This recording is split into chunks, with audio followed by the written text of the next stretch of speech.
people remember his Goblin token. He is playing a blue strategy, as per Deathblade, playing against Jim Davis, who earlier today in the top 4 with his very innovative take on blue-white control, no banishing lights, no detention spheres, planar cleansings instead. Had a great match against Ross Merriam. If you haven't checked it out, I recommend that you do. And now he is playing Goblins, tried and true. Now he's losing the game because the opponent has a Deathrite Shaman. Well, it does complicate matters quite a bit for Goblin Lackey and friends. Now, one thing that Jim has adopted is a card I actually moved into Goblins, I believe, last year. 3 copies of Tarfire because of Deathrite Shaman, and it's super annoying. Now, what I don't think Jim has is red mana, which is going to be a bit of an issue. He has a Cavern of Souls. He has a Cavern, yeah. But he doesn't actually have red mana to cast a Tarfire or to cycle a Gem Palm Incinerator. So this could be a bit of an issue here. Smith's going to sacrifice a Polluted Delta. He is definitely at the mercy of Erik's draw if he's not able to find red mana. And Erik's draw so far excellent here. Deathrite Shaman into Stoneforge Mystic, finding Umazawa's Jitte, threatening to put Jim out of the game before it really even starts. Erik is playing the best cards I've ever seen in my entire life. You have to be kidding me. This is... As per Deathblade is the collection of the best cards. A Deathrite Shaman into Stoneforge Mystic is borderline unbeatable for the Goblin Tribe. Just some Tarfires. We're going to need quite a few. You know, some Tarfires. And real soon. Just say it. Just a little Tarfire. Jim picked up a copy of Aether Vial for the turn. Again, has a Cavern of Souls. This matchup seems rough. You're putting it very nicely. Thank you. This is a challenging opening. It's certainly not good when you're on the draw and you don't have a turn 1 play. I think at this point to play Goblins, you almost have to mulligan into a turn 1 play every time to be able to keep up, because a card like Jitte can put you so far behind. Stoneforge can. Deathrite accelerates them. True Name is very, very difficult to beat. I think you have to do something on turn 1. And you almost become a different kind of deck now where like you have to play a turn 1 Lackey and then Tarfire their play and hit, because that's so important. So the dynamic has changed so much in Legacy to where Goblins used to prey on blue control decks, but the blue control decks have creatures now. So it's much different. And they have really good creatures. Here's a Ponder.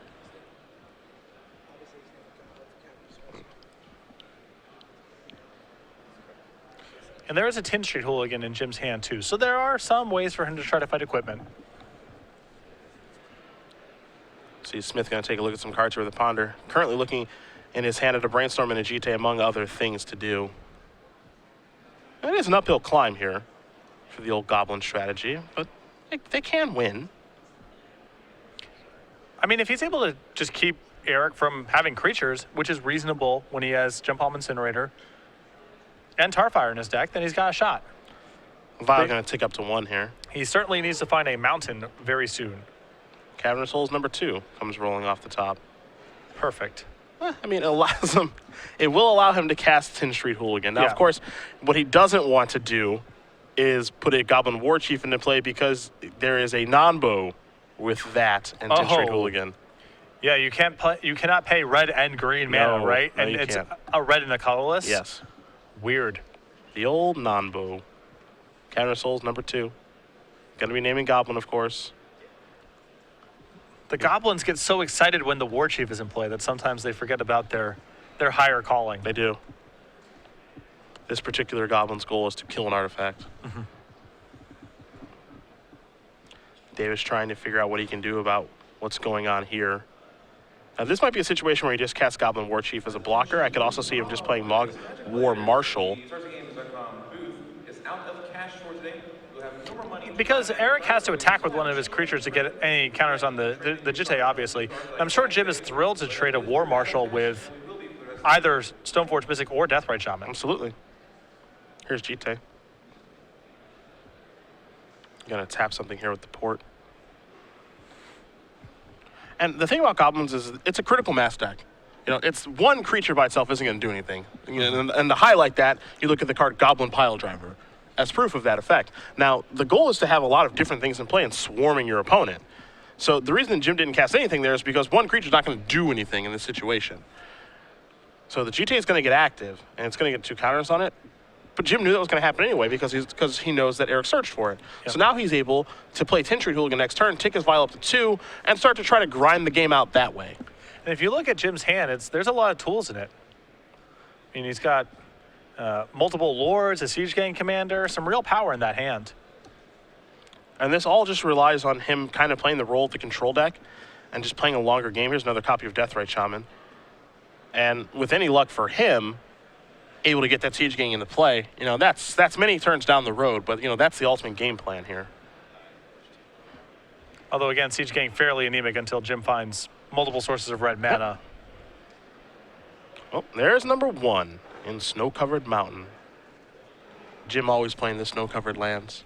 Listen, I have nothing but respect for Jim Davis's game, but these snow-covered mountains have got to go. We know you're not skretting.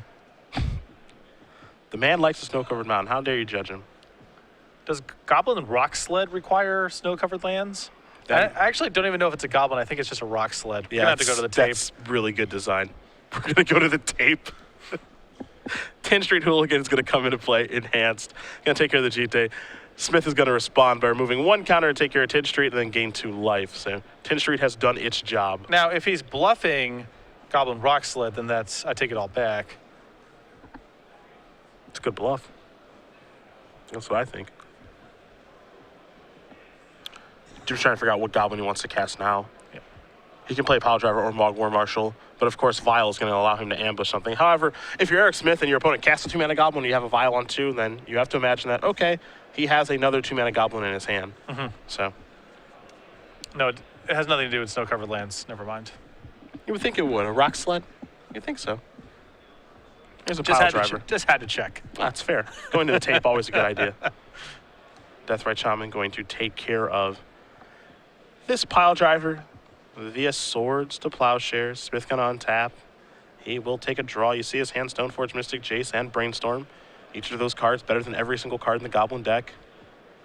Must be nice. Again, it's about a critical mass, as yes, you it mentioned is. before. Yes, it is.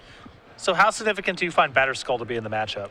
Depends how much artifact removal you have, honestly. I mean, you can get into board positions where you can just swarm them, and you can make your way through Batterskull with Mog War Marshal tokens, Siege Gang tokens. You can definitely get yourself in that situation. Of course, Batterskull on True Name is unbeatable. Yeah. But Batterskull by itself, it can be beat. It can be beat. Well, we're about to find out. Yes, we are. As Smith has played that and has the ability to put it in through the other Stoneforge Mystic that is in play. And he has no interest in making any attacks here. And this, unlike his copy of Umezawa's Jite, Erik is fully capable of just protecting the entire game from 10th Street Hooligan if he's cautious with his mana. Yeah. Here I am, ready to die to one of those awesome creatures. I sense a hint of resentment in your voice, looking at the cards in Jim's hand juxtaposed with the cards in Erik's hand. What makes you think that? You are annoyed every time Erik resolves a spell. Well, every card he plays is way too good. So there's that. Now, one thing I actually do like about Jim's deck is that he has multiple copies of 10th Street this weekend, 2 copies in his main deck. Some versions you see with Tuk Tuk Scrapper, some other things like that. So I actually do like that he has multiple ways to kill artifacts because it's actually pretty important. Yes. The most regular thing that Goblins has to lose to in a Legacy tournament is equipment. Yes. Yeah. Yes, for sure. Looks like he's going to pay Echo on the Mog War Marshal. Take a draw. A Tar Fire. Now, of course, the reason Tar Fire is in here, it takes care of Deathrite Shaman, takes care of Stoneforge Mystic, takes care of any goblins and the chance you run into the mirror. Very good against an Insectile Aberration or Delver of Secrets. So it actually has a lot of applications in the format. It can also be found via Goblin Matron and Goblin Ringleader. That's the big one, too. Why is the card better than Lightning Bolt? Because you have some tribal synergies to go along with it. Jim going to tap down the Creeping Tar Pit here. And again, he's got to get a little creative. Now, the one thing here for Jim that is really good is that you take a look at his life total. He's at 20. 20 is a really good place to be. Eric Smith's going to cast a Brainstorm here, so you're going to get a couple cards deeper. You see Snapcaster Mage, Polluted Delta, and a Flooded Strand. Those fetch lands are important for Deathrite Shaman. But Jim being at 20 means that, even though the things that Smith has in play, 2 Deathrite Shamans, 2 Stoneforge Mystics, to Batterskull, those are all incredibly good cards, of course, and he has a Jace in his hand. Again, because he's at such a high life total, he can grind this game down. That's the thing. Goblins has the character, of course, it's a red deck with a bunch of creatures in it. It's really easy to get into the assumption that it's just a beatdown deck, but Jim can power his way through all this stuff given enough time. This is, even though it's labeled as Goblins, this is mono red control. Yeah. That's what this deck is. I mean, it can kill you fast some draws with Goblin Pile Driver and stuff like that. This is a control deck. It has a lot of card advantage. It has a lot of card advantage in Matron, which is basically Demonic Tutor, a lot of the times for free through a Vial. Ringleader, which is a draw 3 or a draw 4 a high percentage of the time. It messes with your mana with Port and Wasteland. All those things. It's a control deck, and it used to prey on counterbalance decks and miracles and things like that. However, some things have changed with new cards coming in, like True Name Assistance and Deathrite Shaman, some other cards that I'm not thinking of right now. Terminus. So, yeah, I mean, that card is good and bad against you. Yeah. It's interesting because like it's good against you because it's a Wrath effect, but it's not that good against you because it puts all your creatures back into your deck. So even though all your creatures die, you get to reload it and actually use them again. And you have so much Surge. Yeah. If it were Wrath or Supreme Verdict, that'd be bad because the creatures are gone forever.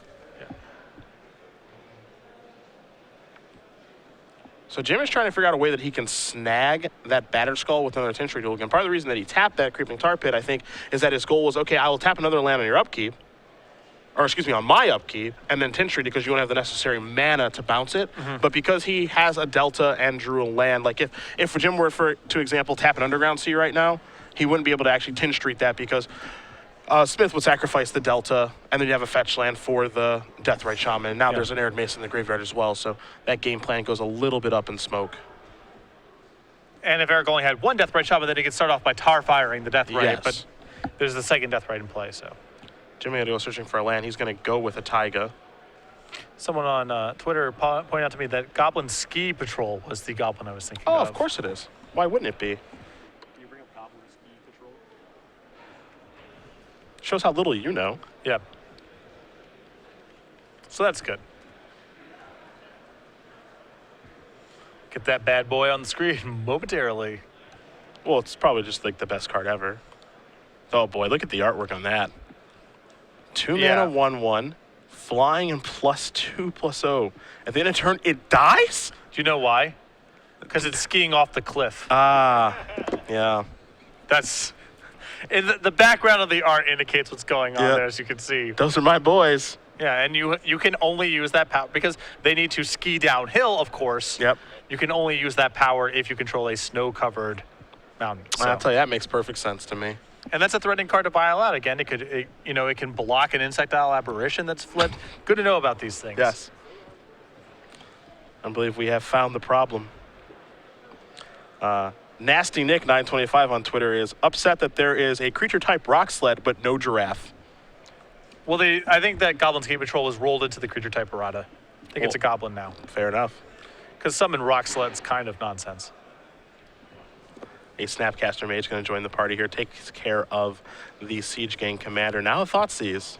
And this Thoughtseize is really bad for Jim here, as that 10th Street Hooligan is really his only long-term way of finagling through this Batter Skull. He's losing his second copy right now. The other thing that's really tough is that he's lost his Siege Gang Commander. Jim used to play 2 of that card. He's only playing 1. So, having that effect to be able to sacrifice goblins and stop the lifelink, as there goes the 10th Street, going to be difficult to overcome that now as well. And now a Jace. I swear that both of these players are playing Legacy. Yep. They're playing the same format. And both players volunteered to play the decks they're playing. It wasn't like, it's not sealed deck. You don't get handed a deck at random at the start of the tournament. You choose. I mean, maybe you own the cards, maybe you don't. That can be a bottleneck. But you have total agency over the cards you would like to play. And the board is what it is right now. That's definitely true. That is definitely true. In comes Batterskull. You know that I've actually beaten Esper Deathblade before, playing Goblins? I can't imagine how I did that now. I don't know if Jim just had a Tarfire he could cast on turn 1, I think he would have been fine this game. Yeah, it's would have probably been a much different competitive. game. Would have been competitive. He fell behind because of Deathrite Shaman. Yeah. Vile going to take up to 4. Looking for a Ringleader or a Matron now. Wasteland really not going to help very much, even though the card is great against this deck.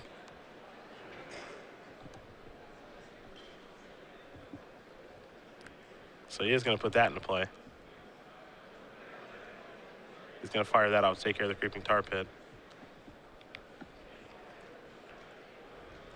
What the funniest thing about all of this, to me, setting aside the fact that Erik has, a half dozen completely busted cards in play to Jim's sea of 1/1s, is the fact that so many of Erik's creatures are incidentally 1/2s. It's like the biggest rubbing of them all.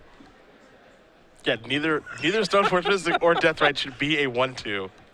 I have had this conversation multiple times. I'd argue that Deathrite Shaman should probably be a 1-1 and that Stoneforge Mystic should probably not exist. That's fair. That's fair. It is just the final rub-in in all of this is just how many of them are 1-2s. Well, it's like, that's cool. Those cards are really good. They tutor for things and have a lot of text. But I should at least be able to attack. Right, just let me hit you for a few points of damage before you lock me out of the game. Yeah, that's all I ask. Mogwar Marshal going to block. Another token will come into play. Jace is going to Fate Seal. Leave the top card on top here for Davis.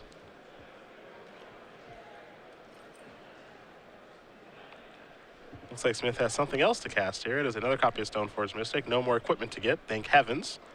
Passes the turn back over to Davis, who draws a card. He knew what it was going to be, and it's a Goblin Lackey. Nice. Oh yeah, that is sweet. The one busted card in Jim's deck, and it's a 1-1. You won't be laughing when it hits Erik Smith in game 2, buddy. Smith going to leave the card on top with Jace yet again. Here comes Brian Braun to win on a Batter Skull. Jim is in chump block mode. Now, this is actually, I don't know if this is actually kind of one of the ways you can beat Batter Skull is you just keep blocking with those tokens, and hopefully at some point you're able to amass an advantage with Ringleader and Matron, and because a lot of the times when you're playing Goblin, all it takes is one Ringleader or one Matron to actually get back into the game. Yeah. Oddly enough. So even though Jim is, getting kind of annihilated right now, as Jace is going to Fate Seal and leave the card on top again, it's one of those cards that actually gets him back into the game. It might be too little too late now. Jim going to draw a copy of Aether Vial, put that into play and pass the turn back. Smith is going to use his Deathrite Shaman to remove something here. Looks like it's going to be the Tarfire. Smith draws a card. It's a Brainstorm. There's actually a mystery. I think there's like a new mystery card hiding out in his hand. Council's Is it Judgment? Council? I knew it. Council's Judgment, a new card from Conspiracy. It's a way to kill True Name Nemesis. Yes. That's what it is. It's very oddly worded, but it basically allows you to target and kill a True Name Nemesis. Yes, the will of the Council is what Council's Judgment does do. And we'll take a look at that at the next game. But for right now, Erik Smith is going to win game number 1 here over Jim Davis. You've got Esper Deathblade up a game over Goblins as we are going to take a look at the sideboards here. And as we do, I will start with Jim Davis's, see what he wants to work with. He's got a Goblin Sharpshooter, an Ancient Grudge, a Stink Scourger, 3 copies of Pyrokinesis, 3 copies of Relic Progenitus, 2 Mindbreak Trap, and 4 Thalia, Guardian of Thraben. I think the best card that Jim can actually bring in here is a Pyrokinesis.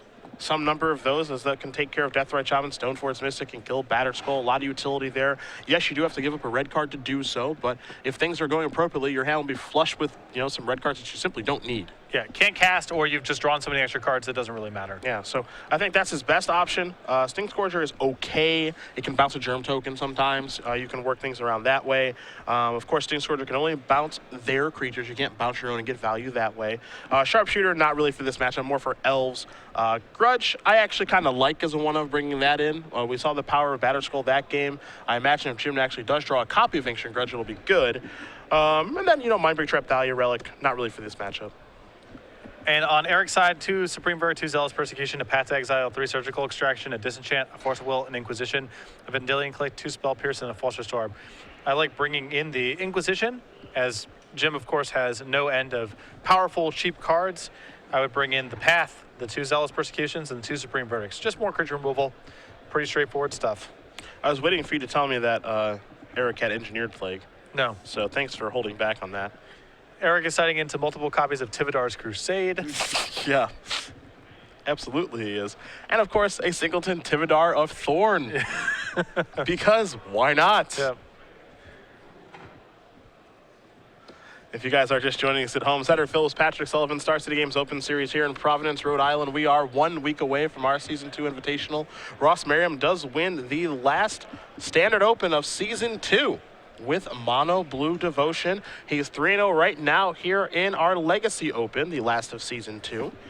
With looks to be combo elves. Right now, we are watching Jim Davis do battle against Erik Smith. An uphill climb here for the Goblins players, sitting at 2-1. Smith, former Invitational champion with Esper Deathblade.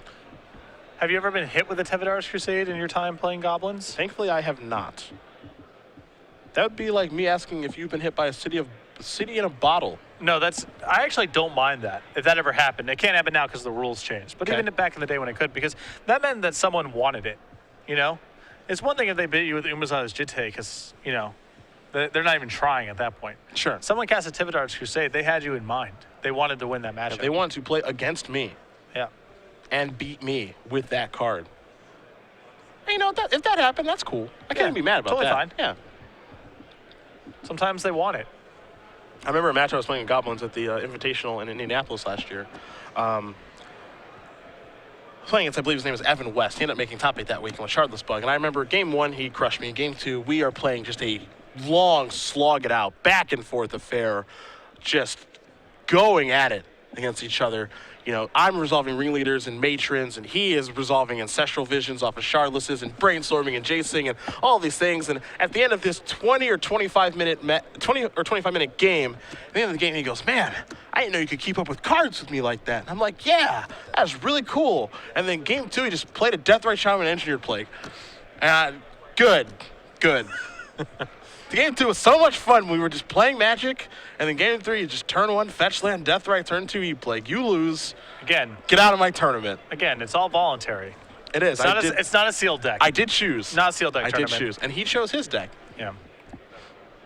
which made me believe that in game 2, I actually probably got really lucky that as we were going through that long game and seeing all those cards, he didn't see an E-Plague at any point. Yeah. So I probably just got lucky. He did draw. Yeah, he probably had one in the sideboard, in fairness. Yeah. With how much fetching and brainstorming and chasing is doing, I was actually kind of surprised he didn't find an Engineered Plague. Dave was taking a look at his opening hand here. Got a couple of copies of Cavern. I think this is an issue where he has Cavern, maybe even has a Vial, but the problem is he doesn't have red mana for like a Tarfire. It looks like his hand has multiple Tower Fires in it as well.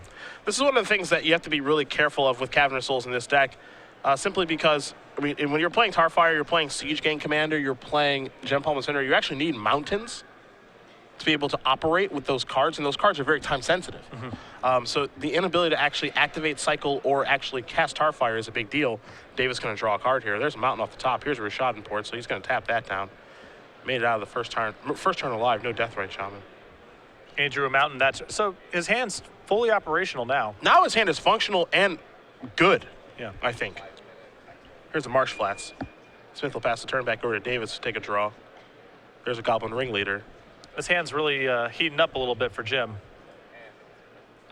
Port's going to tap down that Tundra yet again. Here's a Tundra for Smith. He's going to sacrifice Marsh Flats right now. Gonna go a search-in, I believe, probably a Stoneforge, yeah. So he's going to shortcut through the 2 searches he has to do this turn. Well, unfortunately for Stoneforge Mystic, I'm afraid I've got some bad news. Tarfire that. That was Jim's first real good turn of the match thus far. Well, there are many more to come. That was his first good turn, and I feel like, yep, there's going to be some more coming. Port number 2. It's time to ring lead through the cavern so it can't be countered. Take a look at some cards. Vial, Lackey, Tarfire, Matron. Ooh. Ding, ding, ding. Jim's getting a little momentum. And in for 2 as well. Don't forget those 2 points of damage. Ringleader with the haste. Smith going to go down to 17. Jim with old red Jace over there. Slightly higher opportunity cost in deck building. Did you just call that a red Jace? Red Jace. Thank you. That's really nice of you. Brainstorm. What's the red Brainstorm? Winds of Change, I guess. Sure. Draw 3, discard 3 at random. Yeah. Good enough. Smith's going to figure out which other card to put back. You see a Supreme Variety from Dillian Click. A lot of good ones in his hand right now. Although not clear how good Click is in this matchup. It's pretty incidental for Jim to get rid of that with Gem Palm Incinerator and Tarfire and such. Another copy of Stoneforge Mystic. Smith doing this simply to shuffle his deck. He has both equipment, I believe, in his hand. He may have put one back so he could search for it, make it a super good brainstorm. Yeah. There's Batter Skull.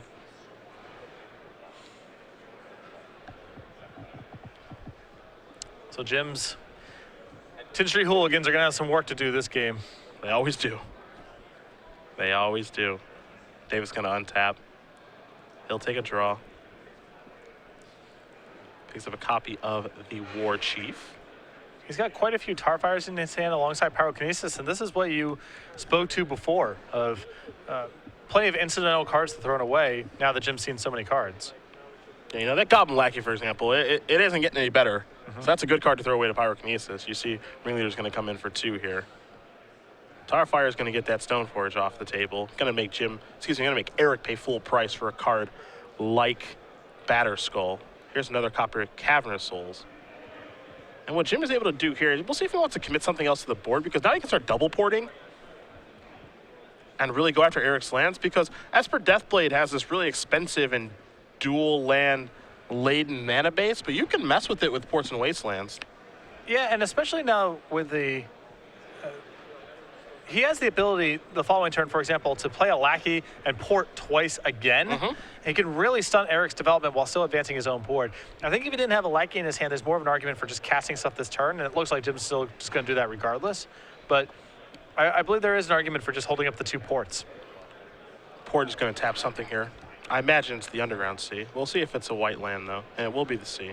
So Smith is going to draw. He's got a Tropical Island, picked up a copy of Flooded Strand. We know he's got many, many powerful cards, both in deck and in hand. And post-board, Erik has a lot more ways to break out of situations like this. This is true. He has his 2 copies of Zealous Persecution and his 2 copies of Supreme Verdict. So game 1, it's very hard for Erik to get out of spots like this where Jim has removal spells and is doing his Mana Denial thing, drawing some cards, but post-board, Erik has some easy ways to break out. Oh, I guess the red Brainstorm is Browbeat. I missed that. Browbeat's not a bad choice. Yeah, that's the red Brainstorm. Maybe. It's like Brainstorm, except 3 times as much mana, and your opponent, instead of you, gets to make all the meaningful decisions. Yeah, so like the exact same card. It's basically the same card. Yeah. It's also a sorcery. Yeah. I don't see much of a difference. Yeah. Smith just plays a Tropical Island, going to pass the turn back. Davis going to untap here. See him treading very carefully. Wants to be pretty careful around a Snapcaster Mage at this point. Picks up another copy of Goblin Lackey. And it looks like Erik has the ability to play Source of Plowshares, Snapcaster, cast another Source of Plowshares, or Brainstorm, or what have you. Here comes Davis. Source of Plowshares, get the Lackey out of here. Is it time to Snapcaster Mage as well, or do we wait? Because Erik can trade the Snapcaster Mage with the Ringleader, I believe he's going to want to save the Snapcaster for a juicier target, whether that's a really threatening creature out of Jim's deck that he wants to hit with a plow, or some sort of Brainstorm down the line. Sure. Lackey does come in. Smith at the end of turn. Going to target Source of Plowshare, sacrifice Flooded Strand, find himself a white source. There's a scrub land. And there was a point in time when people were playing a lot of Snapcaster Mages to go along with Paths and Swords in Legacy. That's when Goblins was really not good. That was really hard to fight through. Well, it doesn't seem like these waters are much friendlier that Jim is swimming in right now. It's not great. It's not great. He's been 2 for 1 nearly every turn of the match thus far, so. This game is going fine, though. Take a look at the life totals. That is true. Everybody to know that she is having a big summer blowout, and that she'll be packing up to leave at 4. So why don't you? So Jim right now is considering cycling Gem Palm and Center to get Snapcaster Mage off the board so he can keep trucking along here while shields are down for Erik Smith. I think there's a good argument for it. The only thing that ports theoretically keeping Erik off of this point is Jace, and Jace is not even a very strong play right now with Jim having a Ringleader in play. Yeah, can't bounce it. Yeah. So I think that Jim just wants to keep the board clear so his Ringleader can keep just coming on in. Yeah. I think that's the idea behind all of this. Drawing a card here is nice too. It's not like this Gem Palm gets that much better, and Jim still has Pyrokinesis and Tarfire in hand, so it's not like he's short. It's not like this is his one removal spell he's clutching onto here. The question, of course, is do I use Tarfire, do I use Gem Palm? I actually kind of like cycling here just to get yourself a little bit deeper in your deck and work with some more information. And I don't think the Gem Palm is going to get much better over the course of the game, because I don't think he's ever going to be able to amass a lot of goblins. So he's going to cycle Gem Palm with the swords in the stack, take care of the Snapcaster Mage, draw himself a card, send the copy of Gem Palm Incinerator, so that makes this easy enough. Free. Yeah, and Totally actually, free. Snappy actually took down Ringleader and not Lackey, which is a little bit surprising. If Eric's planning on blocking with some 1-2s here, he's in for a rude awakening because Jim's hand is just flush with removal spells. Snapcaster Mage the draw. Nothing to rebuy. Oh, Smith can start his turn off with a Brainstorm. Also has a fetch land, too. Also can just play a land and cast Batterskull. Well, that's not going to do it. We know that. Jim can beat that. Yeah, Jim can beat that pretty easily. And I think if you're Erik, you have to imagine he can beat that. Yeah. He's got 5 cards in his hand.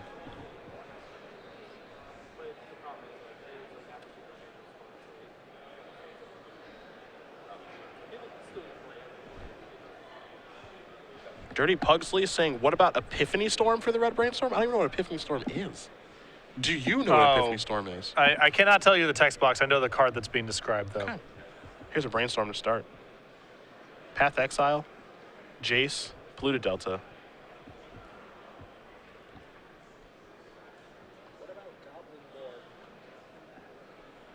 Goblin Lore. I suppose Goblin Lore could be. I think that's draw 3, discard 4, maybe draw 4, discard 3. Yeah, draw 4, discard 3. It's busted. It's not a bad deal. That sounds like the best card of all time. If you were to build a red Reanimator deck, that card would probably make the cut. By the way, it's discard 3 at random. Oh, Does that change anything? that's like less likely, I guess. Take a draw. Mogmore Marshall. Jim trying to slog through all of this. Yeah. Although, Erik still hasn't closed the game out by any stretch. Not at all. Here comes Lackey. There's a path. And if that can take care, that's cool. Because truth be told, Jim would actually like another land. When he has Rashad and Ports in play, he's definitely in the market for more mana. He wants as many lands as possible. And the fact that it's a mountain helps as well. Yeah. That's funny because, we're kind of speaking in jest about, how much better Erik's deck is than Jim's, and I think the power level of Erik's deck is much higher than Jim's, but this is honestly the way that Jim wants the game to go. He's got a ton of sources of card advantage. He's able to remove Erik's most threatening cards. The creatures, being the creatures, keeping him off of that. All he's doing right now is just picking his spots. And now, for example, Jim can go, okay, I'm going to Matron for a Ringleader, play a Mog War Marshal. It's like, okay, that's another wave of stuff that Erik has to handle. It's double port time, it looks like, for Davis. So he's figuring out which lands to tap here. Looks like it's going to be an Underground Sea and a Scrub land. So he wants to cut him off of black mana. It's the only color he can cut him off of, except for green. That doesn't really matter. Yep. As per Deathblade, the green is oftentimes only for the ability on Deathrite Shaman. Looks like Smith is going to... Looked like he may have considered using that fetch land to sacrifice and go get a Jace, but he's just going to pass the turn here. Well, Jace is, with Jim with a 7-card hand, you can't imagine. If you go Jace Brainstorm, what do you think the odds are that you're untapping with that Jace? Pretty low. Well, Davis commits something to the board here. Now, Vial is an interesting thing to actually draw for this turn. It's very slow.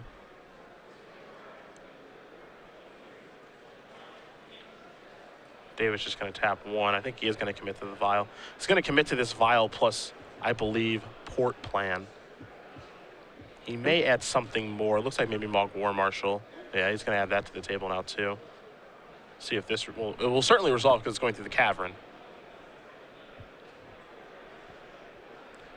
And Jim just making these little pushes every turn. Yeah, it's all minor stuff. There's nothing crazy.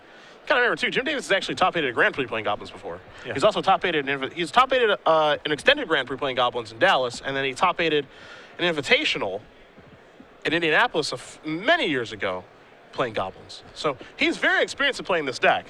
And let's keep in mind that before Owen Turtenwald was the Owen Turtenwald we know now, he was a Grand Prix finalist, I believe, with Goblins. In Columbus during the Flash Grand Prix.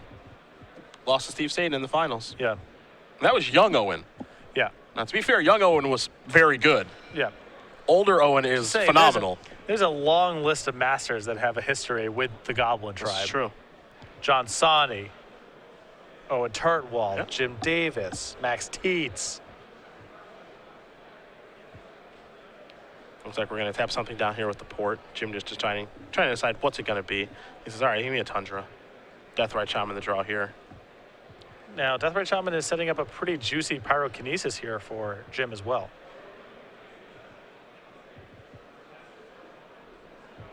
You see the clock ticking down here. We're about to be underneath 15 minutes. These games between Goblins and these blue control decks, they do take a little while because both players are kind of posturing. As here's a Jace. I mean, they both had pretty close to full hands for the whole game. Absolutely. And now it's time to Fate Seal. Take a look. That card looks like it's probably going to go to the bottom. Smith thinking this one's a little too good. See Smith's hand right now. Supreme Verdict, Deathrite Shaman, Brainstorm, and a fetch land. Yep, so that's going to go to the bottom. And there's Deathrite. So now Jim has set up a pretty nice pyrokinesis. If he'd like to pull the trigger on that, and you see him bring it forward pretty quickly. So I believe he's thinking about doing that. I would imagine at minimum, Jim wants to untap first and see what's going on. that's probably the case. Doesn't want to get, like, spell pierced randomly. Gonna let the Mog War Marshal die. So there's your token. Take a draw. This is a War Chief. Since he already has a War Chief, we could see him use that.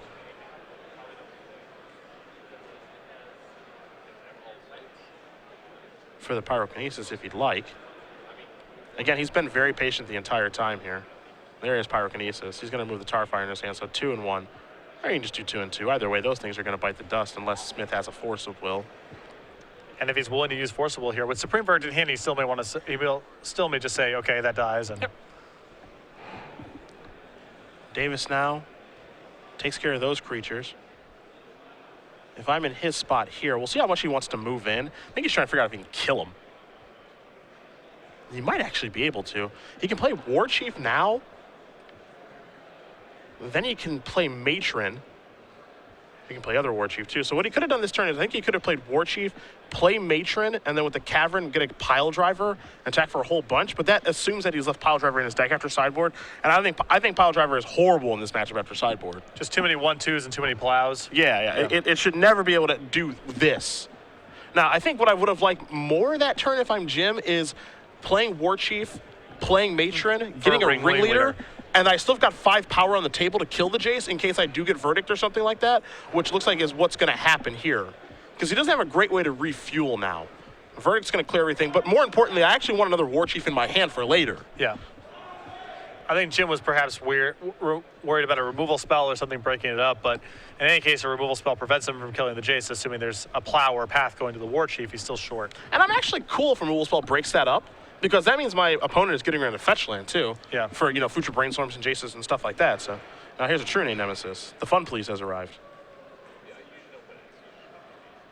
So Jim is going to untap. Shields are down, but he's got Caverns anyway, so that's no big deal. Up to 2 goes the Vial. Davis will take a draw. A Wasteland. A little late to the party. But that does give him mana. And that's land number 7. So if he would like to go Matron into War Chief here, or excuse me, Matron into Ringleader, that's not so bad. And I believe that's one of the better ways for him to get back into the game. He's got to be concerned about getting hit with a Jitte next turn. That's a very real concern. So do you need to do something? Do you need to consider doing something preemptive like matroning for Tin Can? Tin Tree Hooligan. Tin Can? The Tin How Can dare man. you? How dare you? Matron for the old Tin Can? Maybe. I think that you actually need to generate more cards at this point. Okay. I think that it's very realistic for you to Matron for Ringleader, or Ringleader into another Matron, or another Ringleader. Just get deep in your deck and try to overwhelm at this point. Looks like Davis is trying to figure out exactly what he wants to blow up with Wasteland. Again, he wants to just keep cutting the mana here. See if he wants to deploy a threat. You see him setting aside lands for ports. So he's going to go with the Tundras. He'll take a draw here. Will Smith. Looks like his hand is Brainstorm, Jitte. Davis still trying to run him out of options. There's Jitte. That's fine. In comes Smith with the True Name. Davis going to tick up to 3. There's a pile driver. So he actually did have that. Wow, that's really surprising. If he did have that, he may have been able to just win on that chase turn. Now, it's pretty easy for me to say just go for it if that's the case, because I know the opponent doesn't have swords or plow, or swords or path, but it doesn't mean necessarily that play is correct. But given how the game had gone up to this point, and how Smith had already cast a path and a couple of plows, even though some of them for Snapcaster Mage, I think I may have gone for it in that point. Gonna get a Matron. I'm gonna get a Tin Street. So yeah, Jim not really planning on doing anything else with his mana this turn, so he wants to get another Goblin into play so the Jitte, he still keeps something in play even after Jitte's done his thing. Now that turn is a little, like, it's good and it's bad, because what you're effectively doing there is you're wasting a Matron to leave something in play when those Matrons can have higher value over the course of the game, because now he's got one less Matron to draw to. Yes. Brainstorm here for Smith is going to show 2 lands along with the Jace. But maybe with Pile Driver in hand, he's has a precedent. He's taking priority of just like putting more stuff into play. Absolutely. Maybe it's different if he doesn't have Pile Driver in hand. Yeah. In comes True Name. Dave's going to go down to 17. See what the follow-up is here for Smith. He's going to play a Deathrite Shaman. See him slide those lands over his hand right now with a Delta and a Brainstorm. Just passes the turn back over to Davis. Eric's been really judicious with his use of Brainstorms over the course of this match. I've been a big fan. Yeah, patient. Yeah. Waiting until there's something specific he wants to do, not just casting them to cast them. Dave's going to take a look at the cards that have been removed here. Figure out what he can draw to. If he wants to move the vial up, he wants to leave it at 3. Take a draw, he will. Siege Gang Commander. Decent draw, better when the vial's on 5. So you might actually see the elevator go up on vial now. Yeah. Then again, if Jim is seeking some, if Jim is sensing weakness, we could see him just cast Siege Gang this turn, because we saw him do that the last game. And this makes it so Smith really has a turn to get this off of the table. What we do know is Smith has a lot of ways to do that. So here's Siege Gang Commander. Trigger that. 3 tokens are going to come into play. Of course, no good attack here. Matron running into a 1-2. So all you can do is pass the turn back over to Smith, who picked up a copy of Batterskull for the turn. I do like that play a lot from Jim. I just don't think time's really on his side right now. He's got to try to press his advantage. Something that may come up here, several turns ago when Jim drew that Wasteland, he had the opportunity to cut off one of Eric's lands, of course. He elected to get rid of a scrub land, even though Erik is really redundant with both black and white mana, in lieu of taking care of the Tropical Island, which is the only green source of mana Erik has in play, and I would suspect in his deck. Yes. So right now, this Deathrite Shaman does have the ability to remove creatures to gain life. That was something that Jim could have potentially cut him off of a few turns ago had he felt so inclined. Yep. Oftentimes, only 1 drop. It's a Brainstorm. 2, 3. Oh, it's boy. a good Brainstorm. Zealous Persecution. I think another True Name as well. This is what you had to be scared of, I think. Yeah. Yeah, another True Name and Zealous Persecution. And just when it looked like Jim had crawled himself back in. So there go all those. So now True Name gets to come across for 4. Davis is going to go down to 13. Is the last card True Name Nemesis? Oh, yes, it is. That's not a bad Brainstorm. Well, Jim will untap. Let's see where he wants to put that vial. I feel like now he may have to take it up to 4, because I think his best draw is Ringleader. Let's see what he draws. Put Rashad in port. Well, he does have, yeah, I guess, yeah, Ringleader's got to be the best thing to pick up from this spot.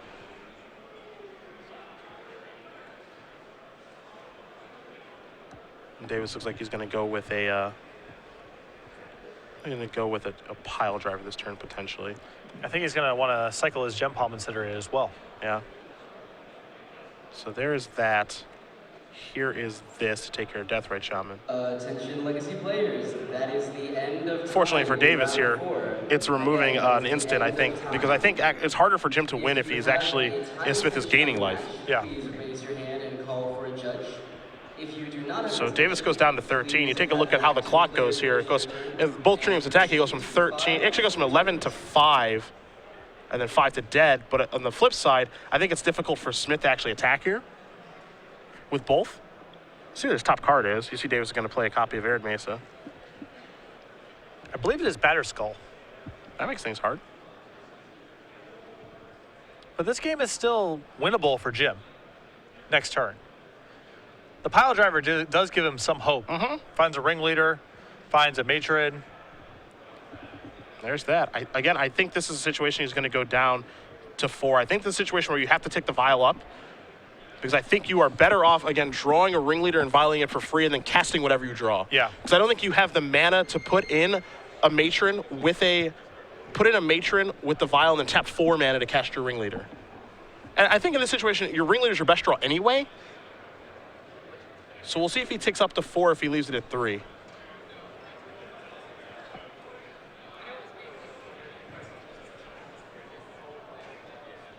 But ringleader gives Jim a real shot at winning this game. Yep. And as you mentioned, 10 Street's actually a great draw. He's going to take it up to 4 right now. Let's see what he draws for the turn. That's another pile driver. Yeah, doesn't do it. Attack here with both of the creatures. You put pile driver. Pile driver gets in front of Batter Skull. You sacrifice it before damage, put him to 7. Siege Gang puts him down to 5. The other pile driver puts him down to 3. Siege Gang puts him down to 1. Yeah. That is not none. Also, I don't think he has enough mana to actually. He has 3 red mana, so I think he's a red mana short from doing all of that. But even if he had all of the mana to do that, it still would not be lights out. Right. Well, he's short raw mana too, right? He has a port. He has a hand. land in his hand, yeah, but he's actually he has enough raw mana. He doesn't have enough red mana. That's the problem. And so he's going to attack with everybody here and kind of hope for the best. And so in front of Pile Driver we go. And Jim is going to say, all right, sacrifice this before damage. Yeah, so you don't gain any life. Yeah, there's no way out here. So he throws it upstairs. Smith is going to go down to 7, assuming our life totals are all correct, and they are. Jim Davis is going to concede this match. Erik Smith is going to win here 2-0. Esper Deathblade gets the job done over Goblins, and you can see the power level in the decks.